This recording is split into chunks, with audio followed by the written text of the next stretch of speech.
Well, welcome to NJ Today. I'm John McKeon. Joining me for our Meet the Mayor segment will be North Caldwell Mayor Joe Alessi. And I get to grill New Jersey's most dynamic music duo, jazz legends Kate Baker and Vic Juris. Now that's what it's like to jam with great music, and icons will be a lot of fun. But first, Joseph Fiordaliso, the Commissioner of the Board of Public Utilities. My good friend Joe, welcome. How are you? Assemblyman. I'm fine. How are you? Joe, thanks for being here. You've been on the Board of Public Utilities now for 5 years? 5 years. And it's been a real interesting time. I mean, as we attempt to do all we can to convert to renewable energy, you're in the midst of that. Talk to me. How are we doing?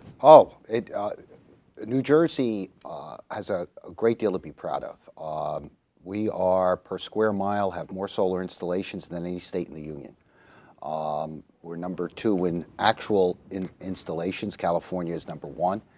And we are doing... Joe, I'm going to stop you with solar, though, because we're not number 1 because we have great open spaces or because, like Arizona, the sun beats down all the time. Right. It's economic incentive. And what are we doing in this economy as it relates to those dollars still being there? Well, that's an interesting thing, and you're right. We don't have a lot of open space, but we are the Saudi Arabia of rooftops here in the state of New Jersey. And But the solar industry, which was really something that was created by the state of New Jersey about 8 years ago, has grown to a point where there are over 300 companies today who are involved in solar in one way or another, employing well over 1,000 people. Green jobs, right? Green jobs. And, young people come to me a lot and say, what should I be doing? I always tell them energy, because I really believe that renewable energy today is the second industrial revolution. Well, it's interesting, Joe, and I agree with you, but truth be told, if you look at the statistics, nationwide we're at maybe 2-3% renewable, exactly, with everything else being, traditional fossil fuels. How do we get the best bang for our buck in our lifetimes and probably in our children's lifetimes as it relates to conservation, right? Well, that's right. Energy efficiency and energy conservation are certainly the least expensive, and something that each and every one of us can participate in. So if I'm one of our viewers now and I'm not ready to make the investment to convert to solar, what can I do to do my part for the environment and save me money? Simple things. Make sure your windows are caulked, so you're reducing the amount of breeze that's coming through your house. Go out and buy some of those energy efficient... Squiggly light bulbs? Exactly.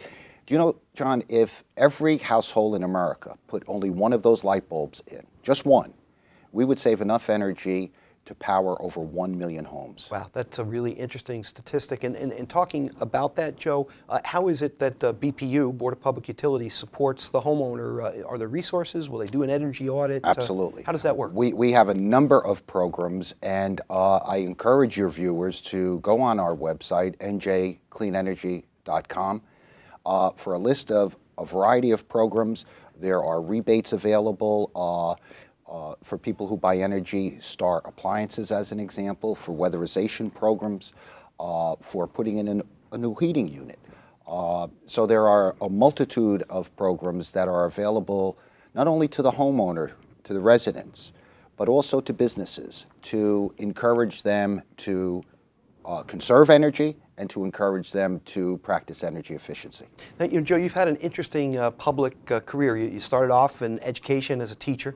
You were still working, of course, as a professional, but served as the mayor of Livingston for a number of years. Yep. Joined Governor Cody when Cody became, governor in unique circumstances as one of his deputy chiefs of staff. He had this big, beautiful office in Trenton that used to be our Supreme Court, and had a lot to do with Cody's success. And here you are with the BPU. This is a real way to cap off the career? Well, I think I'm still in full stride, John. I maybe not capping it off, but continuing. Oh, so you're going to run for governor after this? No. I was thinking that you're just... No, that, withdraw that. Happening. We are not running for governor. But I've had the privilege, really, of not only being an elected official, but an appointed official. And as you're well aware, there are contributions that on both sides, elected and appointed, that you can make. And, you kind of sit at the end of the day and hope that you made at least one person's life a little bit better. Well, more than that, Joe, you've impacted thousands and thousands of lives and really millions, because now let me talk about an important function of BPU. When PSE&G or New Jersey Power and Light or New Jersey American Water want to deal with changing a rate structure, what have you, that they have to come to you and your 5 members. That's absolutely right. You've gotten a lot more responsibility, quite frankly, than the legislature on some level as it impacts people's lives. How does that work? How do you do it? Well, you know, you're right. We do impact 9 million people every day of the week, honestly. And there are certain standards that we have to meet. And, you know, if PSE&G or Jersey Central Power and Light are coming in for a rate increase, there are certain things that we have to weigh. It's a constant balancing act, and they have to demonstrate that a rate increase is necessary. And then we have to determine, is that rate increase something that is going to adversely affect people?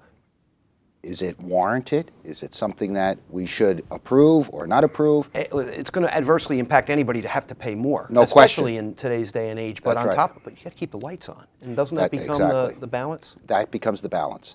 And, you know, we take energy for granted. We walk into a room, throw a switch on, and we expect the lights to go on. And I think we're at a point in our history where we can no longer take energy for granted. And when we're looking at an energy strategy, we have to look at a number of different aspects to that energy strategy. It's like a jigsaw puzzle. There are a lot of pieces to it. It really drives the world. And when it comes to it, when you think of it through, you know, from a perspective of the impact on the environment, from the economic health, the transfer of wealth from this country to other places in the world, just based on our reliance on foreign oil, you're in the epicenter of the future. We are, and businesses who are here in New Jersey and businesses who are looking to possibly relocate into New Jersey, look at the energy costs. And so economic development is tied so much with energy. And the point you make is a very good one. We export billions of dollars every year for energy resources in this country, billions. And we export them to a part of the world where a lot of the people don't particularly like us.